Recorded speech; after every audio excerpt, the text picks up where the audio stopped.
Renoven, el mayor fabricante de ventanas de aluminio y PVC, presenta Renoven Hogar. Una nueva división dedicada a la venta e instalación de todo tipo de soluciones para interior y exterior. Cortinas decorativas, toldos, pérgolas bioclimáticas, suelos técnicos, cortinas de vidrio, domótica. Renoven, soluciones para todo tipo de necesidades.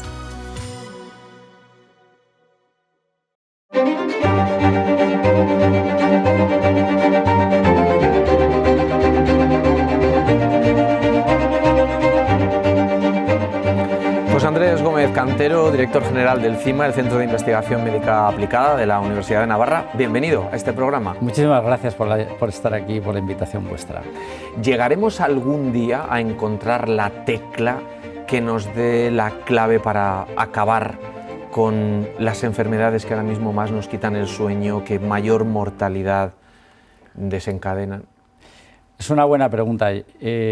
No sé si vamos a llegar a dar con esa tecla, pero lo que sí es cierto es que la investigación de los últimos, diría, 20 años ha hecho que muchas de estas enfermedades puedan ser tratadas, puedan ser manejadas y puedan muchas veces convertirse en enfermedades crónicas y que muchos enfermos, por ejemplo de cáncer, mueran de otras patologías. Siempre la medicina es un reto, siempre surgen no nuevas enfermedades, pero enfermedades que todavía son muy difíciles de curar, y en este sentido yo creo que la investigación es la respuesta. Ahora, conseguirlo esto dentro de X años, pues yo no soy un adivino pero sí que es cierto que estamos consiguiendo cronificar muchas enfermedades, incluso curar algunas de ellas. Ya. Pero esto que ha dicho es muy interesante, porque ¿de qué se ha muerto? Se ha muerto de cáncer. Bueno, vamos a ver, porque igual no se ha muerto del cáncer.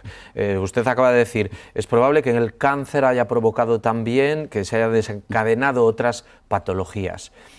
Pero es verdad que es el cáncer el que ahora mismo podríamos decir que más nos quita el sueño, ¿no? Estamos estos días hablando mucho del cáncer de mama, que es uno de los cánceres que mayor supervivencia tiene ahora mismo, pero claro, hace 30 años el cáncer de mama era uno de los cánceres más tremendos.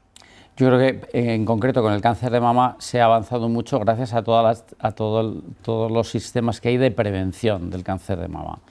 Creo que muchas veces la manera de atajar los tumores es prevenirlos, y en ese sentido pues todo lo que hace referencia a los estilos de vida saludables y también a todos los screenings que se ponen en marcha en los sistemas de salud, creo que son muy positivos y que creo que es un gran avance en la lucha contra el cáncer, porque el cáncer lo mejor que nos puede ocurrir es o bien prevenirlo o bien atacarlo en las fases preliminares, y creo que ahí las políticas sanitarias europeas y en general al menos de los países occidentales están siendo muy positivas. También se habla mucho de unos años a esta parte del Alzheimer.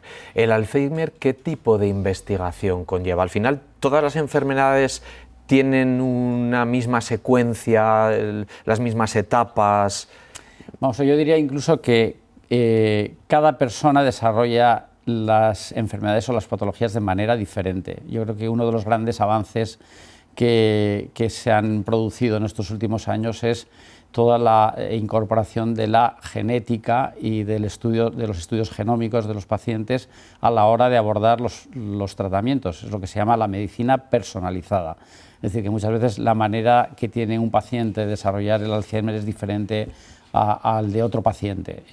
Entonces, en ese sentido, el Alzheimer creo que es una de las enfermedades más prevalentes quizá en poblaciones mayores, ¿no? Quizá también hay que tener en cuenta todo lo que es el envejecimiento de la población, es decir, que llegamos a vivir más años porque prevenimos otras enfermedades, y efectivamente las enfermedades neurodegenerativas hoy por hoy pues son un reto para los investigadores. Claro, porque aquí hay varias etapas. Está el investigador por una parte, luego está el médico y luego está el paciente. ¿Qué punto de unión existe entre el investigador que está en otro edificio, en otro lugar, en otro sitio, y el paciente que está en el hospital ingresado con esa familia que lo ha podido asumir de una manera más fácil, o alguien que está asumido en la más absoluta de las depresiones porque ve que que la vida se le puede estar terminando. Yo siempre digo que la gran diferencia entre un médico y un investigador está en que el médico tiene que trabajar a corto plazo, es decir, tiene el paciente enfrente de él, tiene que procurar curarle y tiene que hacerlo en el menor tiempo posible, ¿sí? El investigador siempre, los retos que tiene son retos que se plantean siempre a medio plazo, porque la investigación es lenta, la investigación requiere mucho tiempo. Es decir, antes has dicho, por un lado está el médico, por otro lado está el investigador, por otro lado está el paciente. Yo creo que el paciente es el que nos une a todos, y es impresionante los investigadores que están escondidos en sus laboratorios, que el paciente no los ve, pero cómo los investigadores tienen presente siempre a los pacientes, porque son para lo que ellos están, para intentar curarlos. Pero también hay que tener en cuenta que los ciclos de investigación son largos, incluso que la investigación que se hace es diferente. O sea, está la investigación muy básica, que es la que está pensando en cómo se desarrollan las enfermedades, los mecanismos de las enfermedades. Luego, cuando se tiene una idea, se procura probarla, y está toda la investigación preclínica, que se realiza tanto in vitro, en los tubos de ensayo, etcétera, muchas veces con células de los propios pacientes para saber si responden a determinadas terapias. Y luego está los modelos experimentales de investigación, que muchas veces se hacen en animales, para probar si una terapia es adecuada o no. Y incluso cuando se ha acabado toda esa parte preclínica, está la investigación clínica, es decir, que está esa patente, ese activo al que se ha llegado, ¿no?, después de una invención y que se ha patentado, etcétera. Eso hay que llevarlo al mercado. Y los datos es que de cada 100 patentes que se consiguen, solo 3 llegan al paciente. Es decir, que incluso el ratio para que una patente sea exitosa es muy bajo. Y requiere de esos estudios que son los ensayos clínicos, que tienen distintas fases también.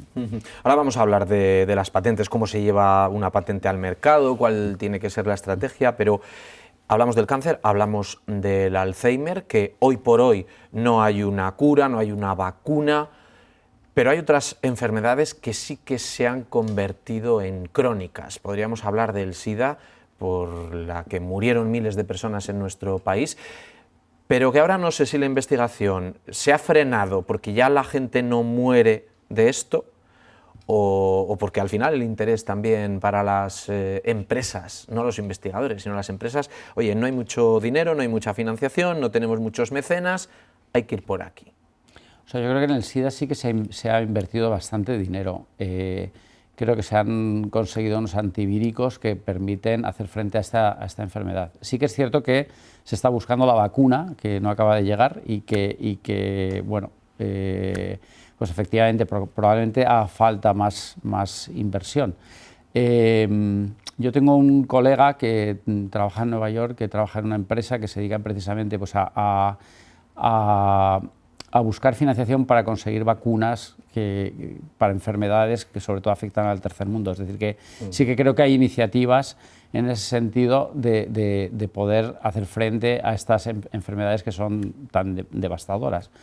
El SIDA es uno ejemplo de ellos, no es el único. Es decir, hay muchas enfermedades también olvidadas en África y en América, y que realmente para las que hace falta inversión, y que muchas veces es un problema porque no se logra esa inversión, quizá pues porque esos países no interesan. No, más que no interesan, no pueden pagar la inversión, no pueden hacer frente a los costes de esa inversión, ¿no?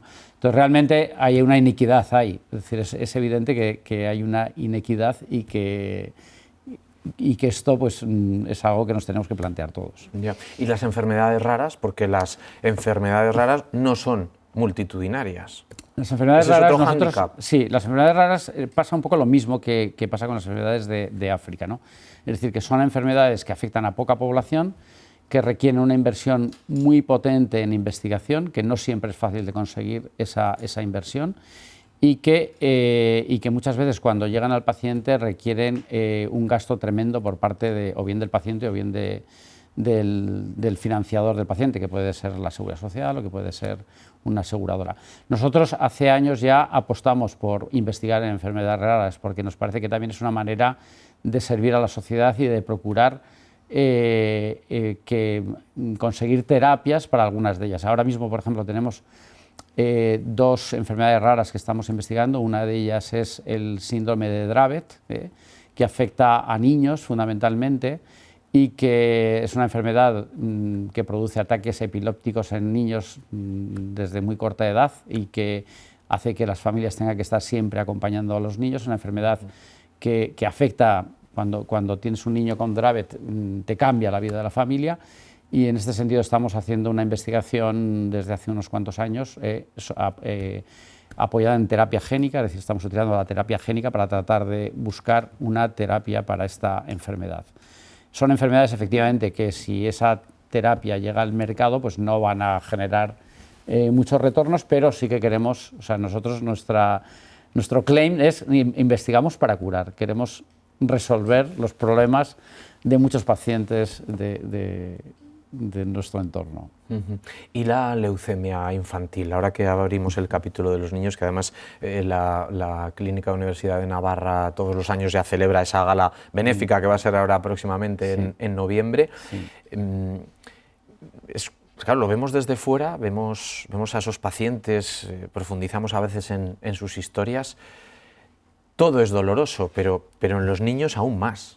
Así es. Como que eso sí que nos toca, ¿no? Así es. Hombre, yo creo que la leucemia es una enfermedad que es tremenda, pero gracias a Dios yo sí que creo que cada vez hay más terapias para hacer frente a ella, y hay muchos niños ya que se curan. Hay otros que no, lamentablemente, pero sí que es cierto que la investigación ha hecho que cada vez haya más terapias para abordar esa enfermedad. Sí que hay otras enfermedades, por ejemplo, nosotros estamos ahora investigando en una enfermedad que es el glioma infantil, que es una enfermedad que es un tumor cerebral, que se produce entre otros en niños, y que hoy por hoy no tiene curación. Es decir, que todos los niños que han desarrollado el glioma se mueren, y en este sentido nosotros tenemos una investigación que lidera Marta Alonso, una investigadora del CIMA, en colaboración con algunos médicos de la clínica, con el doctor Gallo, con la doctora Patiño, y que bueno, pues, se puso en marcha un ensayo de fase 1 hace unos años, y ahora estamos buscando financiación para poner un ensayo de fase 2. Y realmente estamos muy ilusionados. Con el ensayo de fase 1 logramos aumentar la supervivencia de los pacientes, pero al final todos ellos fallecieron. Y ahora estamos con mucha ilusión para ver si esa terapia pues, puede realmente llegar a curar a estos niños que son problemas, que ahora mismo no tienen solución. El CIMA está a poco menos que de aniversario, ¿no? 20 años en la investigación. ¿Cuáles son los principales avances en estos 20 años? ¿Por qué nos tenemos que sentir orgullosos de tener también este centro aquí, en Navarra? Vamos a ver, yo creo que el CIMA en estos 20 años ha pasado por distintas etapas, pero creo que gracias al trabajo de todos los investigadores, muchos de ellos empezaron hace 20 años o incluso antes en la clínica o en la universidad. Realmente ahora mismo el nivel científico que tiene el CIMA es muy alto. Nosotros nos podemos comparar y de hecho nos comparamos muchas veces cuando hacemos benchmarking de publicaciones, etcétera, con centros internacionales, y estamos no compitiendo, porque los centros de investigación, más que competir, colaboramos, pero estamos a la altura de grandes centros internacionales en investigación. Y en este sentido, yo diría que lo que hemos conseguido en estos 20 años es subir ese nivel científico, tanto en publicaciones como índices de impacto, como también pues, en las convocatorias públicas a las que acudimos para conseguir financiación. Es decir, que en ese sentido la ciencia, por decirlo de alguna manera, que se ha hecho en el CIMA ha ido creciendo a lo largo de estos años, y estamos muy bien posicionados. Yo diría que el gran reto que tenemos, y es lo que nos hace ilusión, es que algunas de las terapias que inventemos en el CIMA puedan llegar al mercado, y esto es mucho más complicado. Sí que es cierto que hemos conseguido algunas spin-offs, y de hecho pues, tenemos algún ensayo clínico abierto con algunos de nuestros inventos, por decirlo de una manera, ¿no? Y esto es lo que realmente nos ilusiona, ¿no? El que algunas de nuestras invenciones puedan llegar realmente a curar pacientes. He hablado de este ensayo de fase 1 de la doctora Marta Alonso, que ahora se va a hacer un ensayo fase 2, pues ojalá, a mí me haría muchísima ilusión que esa terapia logre curar a estos niños, por ejemplo. Habrá que ir, hay otros 20 años por delante. Sí, en general la investigación siempre es lenta, es decir, desde que uno saca una patente hasta que se comercializa, pues pasan 10, 12, 15 años, es decir, o sea que son procesos siempre muy largos también. Sí, eso es lo que le iba a preguntar, que si es lenta precisamente la investigación o depende cómo se mida, porque igual desde fuera al ciudadano, a la ciudadana de a pie, pues dices, bueno, da la sensación de que es lenta, porque en una vida pasan muchas cosas, pero en el mundo de la investigación no. O sí que al final también hay una velocidad de crucero a la hora de invertir dentro de... O sea, estamos buscando, yo creo que tanto los centros de investigación como incluso fondos de inversión que apoyan estas investigaciones, o como las grandes empresas farmacéuticas, que también son actores importantes en la investigación, estamos buscando maneras de acelerar todo el proceso de desarrollo de los fármacos, sobre todo. No es fácil precisamente porque lo que se quiere hacer, se quiere que todos los pasos se hagan con mucha seguridad para el paciente. Es decir, que no podemos poner en riesgo la vida de un paciente pues porque tengamos un nuevo tratamiento. Es decir, y por eso creo que tal como se ha diseñado todos los ensayos clínicos, aportan mucha seguridad a los pacientes que los reciben y por eso precisamente los procesos son más lentos. Se ha visto también, por ejemplo, en el COVID, como ante una emergencia se han acelerado todos esos procesos y una vacuna pues, que normalmente podría tardar años en llegar al mercado, pues ha tardado menos de un año en hacerlo, ¿no? Pero tienen que ser situaciones muy extraordinarias donde el beneficio que consigas acelerando esos procesos sea mucho mayor que el riesgo. ¿Qué tipo de profesionales desarrollan su trabajo aquí en Navarra? ¿En Navarra o en investigación o en el CIMA? En el CIMA tenemos médicos, investigadores, que nos aportan una visión desde el paciente, creo que es una visión muy importante. De hecho, estamos desarrollando un perfil de médico científico, de médico investigador, que además de especializarse en hacer toda la carrera médica, hacer su residencia, etcétera, estamos con un plan de mandarlos a formarse al extranjero en investigación preclínica, y en este sentido estamos muy ilusionados porque es una figura que no abunda en España y creo que es una figura que va a aportar mucho a los centros de investigación. Luego trabajan bioquímicos, biólogos, trabajan farmacéuticos, trabajan ingenieros, porque cada vez es más importante también la bioinformática, todo lo que hace referencia a la inteligencia artificial. La inteligencia artificial, lógicamente, pues uno de los campos donde se está desarrollando también es en el mundo de la investigación. Trabajan químicos, es decir, que hay muchísimas profesiones diferentes porque la investigación también es multidisciplinar y esa es la riqueza es decir, de ver una enfermedad desde distintos puntos de vista es lo que hace también que se pueda avanzar en la ciencia. Sí, porque da la sensación a veces que en el mundo de la medicina ha nombrado en un par de veces la palabra invento, aquí también se inventa. ¿Cómo llega la patente al mercado? ¿Es difícil? ¿Hay muchos obstáculos? ¿Quién tiene que comprar esa idea original? Pues muchas veces lo que nos cuesta es cuando tienes ya la patente es hacer las pruebas de concepto. Antes de pasar al ensayo clínico, muchas veces tienes que hacer una serie de inversiones, entre comillas, de saber si eso que has conseguido funciona, antes de pasar al paciente, ¿no? De si funciona y están todos los estudios regulatorios. Todos esos estudios son carísimos y muchas veces las patentes se nos quedan atascadas ahí precisamente porque la inversión que se requiere es alta y el riesgo que tiene esa inversión es muy alto también. Entonces, estamos buscando maneras para conseguir buscar soluciones para eso, ¿no? Y de hecho, pues estamos ahora en contacto con algunos fondos que están proponiéndonos soluciones para financiar esa etapa de la investigación que muchas veces es muy ardua y que muchas veces muchas de las invenciones se caen precisamente porque no hay inversión para esto. ¿Esos son los mecenas del siglo XXI? ¿O no?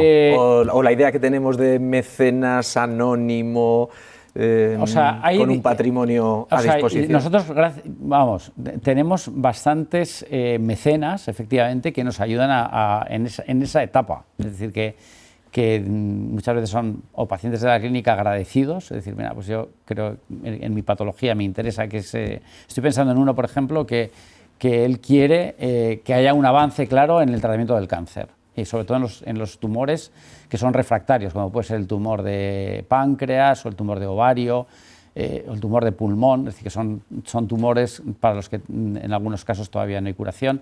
Y entonces hay mecenas, efectivamente, que dicen, bueno, yo parte de mi patrimonio lo voy a dedicar a apoyar este proyecto de investigación. Y creo que esto es algo que nosotros apreciamos mucho, porque realmente la investigación cuesta mucho dinero, no se consigue financiar solo a base de convocatorias, no se consigue financiar solo a base de la financiación que nos da el gobierno o Europa, etcétera, sino que necesitamos esas ayudas de empresas, de ciudadanos que con su granito de arena pues, nos apoyan, sobre todo en esas partes de la investigación que muchas veces no tenemos medios para financiarlas. ¿Por qué cree usted que ha subido la asistencia en la sanidad privada? Bueno, esto ya es un tema más... o sea, yo creo que hay varios motivos. Uno, creo que el COVID ha generado mucha patología paralela, digamos, ¿no? Que no tiene que ver con el COVID, pero sí que, sobre todo en personas mayores, ha generado más patología, y esto hace que haya más presión asistencial, yo diría, no solo en la sanidad pública, también en la sanidad privada. Y luego, por otro lado, está el envejecimiento de la población, o sea, es decir, que según la población, según envejecemos, pues evidentemente van apareciendo nuevas patologías, y esto aumenta la demanda sanitaria. Esto es algo que está ocurriendo no solo en España, sino que está ocurriendo en toda Europa, y efectivamente hoy la sanidad pública está mucho más presionada, y eso hace que los pacientes que pueden pues busquen apoyo en la sanidad privada, que yo también diría que está cada vez más presionada, es decir, que hay una mayor presión de la demanda sanitaria, tanto en la parte pública como en la parte privada. Y cuando las personas van buscando una segunda opinión, que muchos pueden acabar en la sanidad privada, ¿debería ser esa la primera opinión o no? No, vamos, yo defiendo desde luego que un paciente tiene derecho a una segunda opinión, o sea, porque todos nos equivocamos, y muchas veces, o sea, ante una patología grave donde te estás jugando la vida, yo entiendo que los pacientes busquen una segunda opinión. O sea, me parece que yo la experiencia que tengo también de mis años como director de la clínica es que muchas de las segundas opiniones coincidían con la primera opinión. Es decir, o sea, que no es que se diga algo diferente a lo que...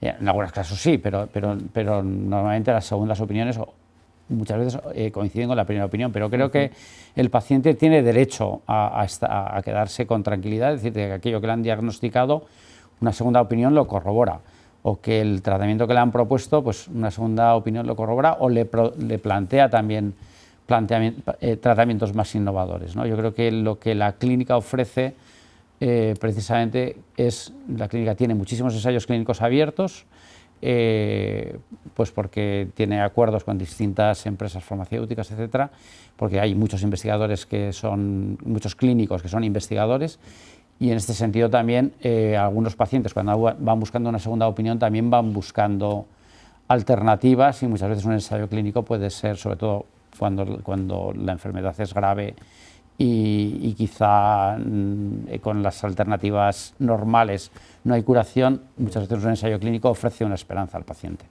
Hay un concepto que no me gusta utilizar porque me da la sensación de que es un poco frívolo, que es el turismo sanitario, pero es verdad que las cifras nos dicen que hay muchos pacientes internacionales que eligen España para venir a tratarse. ¿Por qué? ¿Qué tiene España que no tienen otros países? Sí, a mí tampoco me gusta nada el turismo sanitario porque me parece que es un poco frívolo la expresión. Yo creo que lo que tiene España es una buena sanidad, tiene una muy buena sanidad a un precio mucho más competitivo que Estados Unidos, que es donde en primer lugar suelen ir estos pacientes.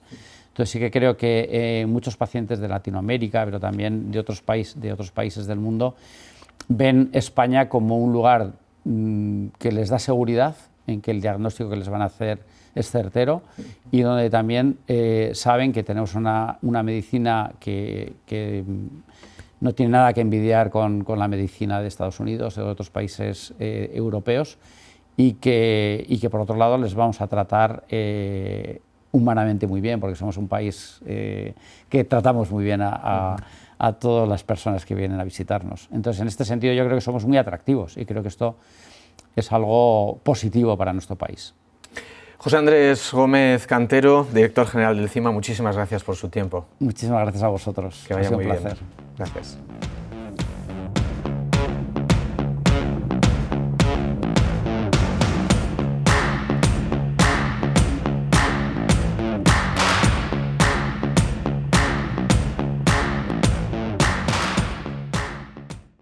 Renoven, el mayor fabricante de ventanas de aluminio y PVC, presenta Renoven Hogar.